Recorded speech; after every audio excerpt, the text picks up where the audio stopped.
Hello friends, I'm Brian Bosworth, pastor at Floral Heights United Methodist Church. We're filming this video today, and I'm going to take my mask off just for the sake of being able to communicate clearly with you. We're filming this video so that you will have an idea of what your experience on Sunday morning will look like somewhat if you are ready to return to worship on June the 7th. I'm standing on the east side in the parking lot area where we need you to park on Sunday mornings for the time being. Across the street from me directly is the North Texas Pantry. Sonic is across the street, so I'm giving you a couple of landmarks to remind you of which side of the church we are on. Now, I am outside of the one door that we need everyone, and I want to repeat, the one door that will be open on Sunday mornings for the time being, and we need everyone to enter here through this door. As I walk along, we're going to see the greeter staging for us today. We're going to have a greeter here at the door so they can touch the door and you don't have to. Notice the greeter is in protective gear, wearing a mask and wearing gloves. Friends, we're just trying to do what we can do, what's possible for us to do to keep everyone safe as we begin to resume in-person gathering. Let's go inside. Good morning. Good morning. We are so happy to have you with us this morning. Well, welcome to Floral Heights. Thank you. We're excited that you are resuming worship. Thank you. We are very excited to be as well. As we enter into the narthex area, we're going to encounter another greeter. Good morning. Good morning. Can I sanitize your hands? Please do. Thank you. And now we're going to move a little bit further into the narthex area. You'll notice that we have a hand sanitizing station, another one. This is in case at some point while you are here you need to sanitize your hands.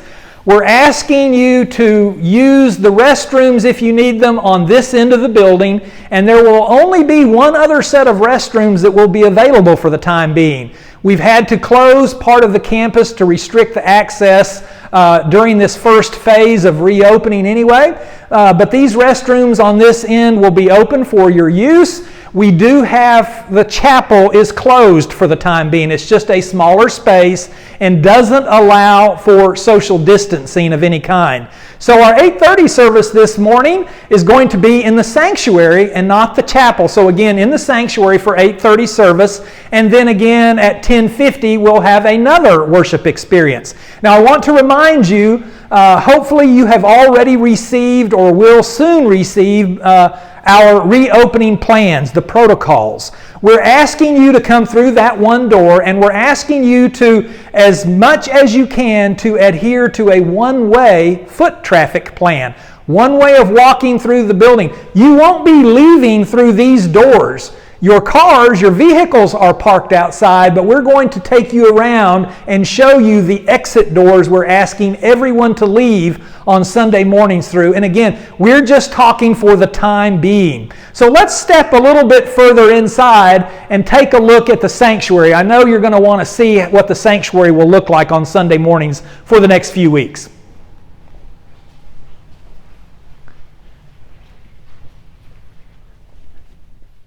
So here we are in the sanctuary.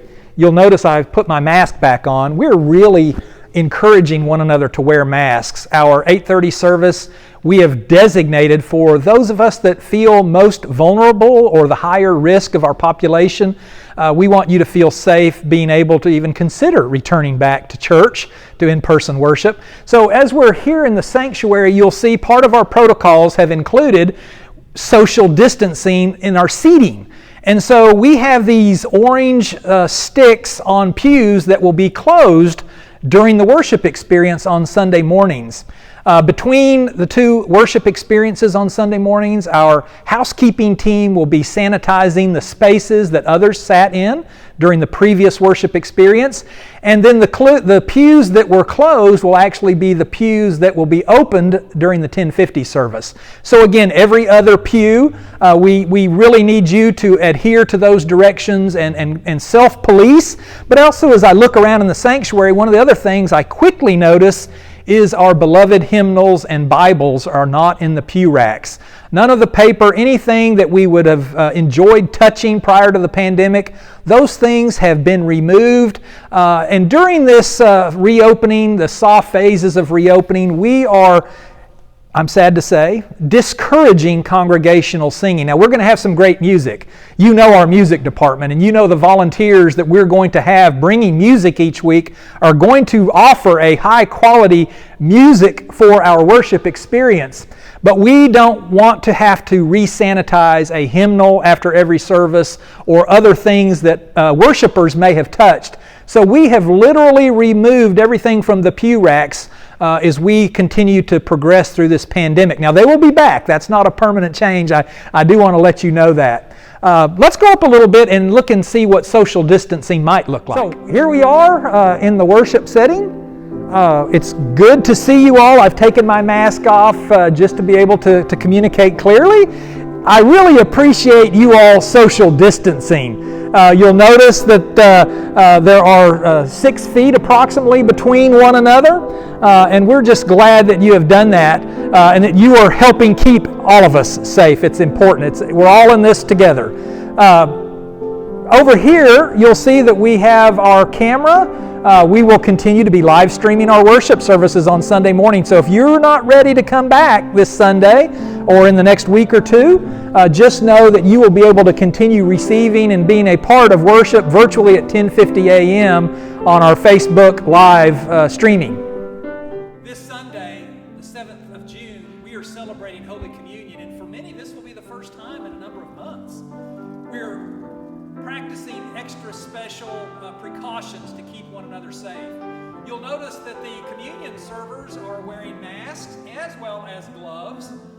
When you come to the cup, the server will literally pick up the small cup and hand it to you so that you don't come close to anyone else's cup that still remains in the tray. Our server of the bread is going to be using tongs to hand you an individual wafer. Again, we are minimizing the number of times that we touch the communion elements with the hope that everybody feels safer and more comfortable during these difficult times.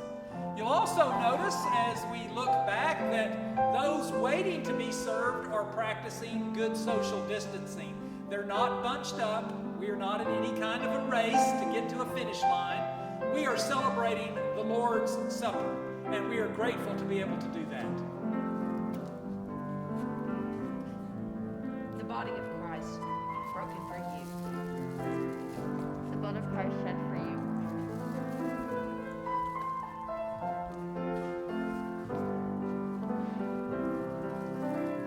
Our usher teams will be indicating to each of the pews when it is your time to step forward, again to try to minimize the social distancing challenge that we have and not to keep you on your feet any longer than you need to be. So friends, we're outside of the exit door of the sanctuary, the one exit door that we would like for you to use on Sundays following the worship experience. Many of you will recognize the area that we're in. This is what we call the Preacher's Wall. We'll pass here. Wagner Fellowship Hall is going to be closed as are a majority of the spaces in the church facility, and that is to keep from having to sanitize so much space before we enter into one of the other phases of the reopening plan that will open back up. However, the restrooms here by Fellowship Hall will be open. These, along with the restrooms we mentioned coming into the narthex at the other end, these are the 2 sets of restrooms that will be open and available for us on Sunday mornings. Let's go down the hallway here, the part of the hallway that will be open. I'm passing the Gold Dome Cafe, that wonderful place where hospitality and welcoming occur, where we're so used to getting coffee on Saturday mornings and maybe a treat or two. We have Gold Dome will be closed for the few coming weeks until we enter into one of the other phases that allow us to reopen and stay a while after worship.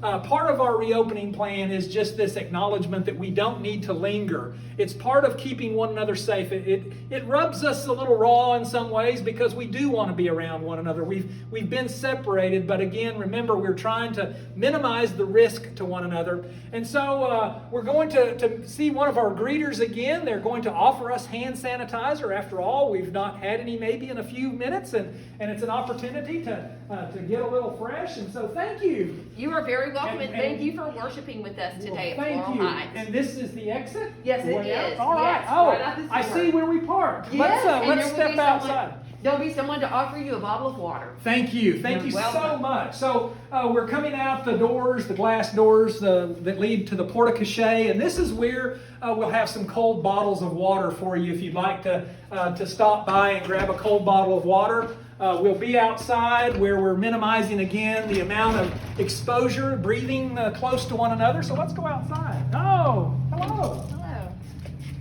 Thank you for worshiping with us. Well, thank you very much. It was a pleasure. And we'll do this again next week? Yes. All right. Well, thank you very much. Friends, I'm looking forward to worshiping with you this coming Sunday. And for those of you that are not quite ready, in the weeks that come. I know not everybody will be here on June the 7th. Some of you are waiting for further confirmation to know that it's safe to get back around, even though friends and loved ones that we have. But we are making some progress toward resuming all of our activities. The dates that you will see on our reopening plan after June 7th are just anticipated dates. We need to stay flexible in case our data on health records and reports change, and we need to postpone some of that. But I do want to thank you today for joining us in this video. I want to thank Evan and Karen and Sarah and Gary and Chimmy for helping, and Lori for helping us be those volunteers and worshipers so that you can actually see what to expect this coming Sunday morning. Thank you so much for your patience, and remember, we are able to make this a reality and get through this because we've stayed together at the Heights. Goodbye.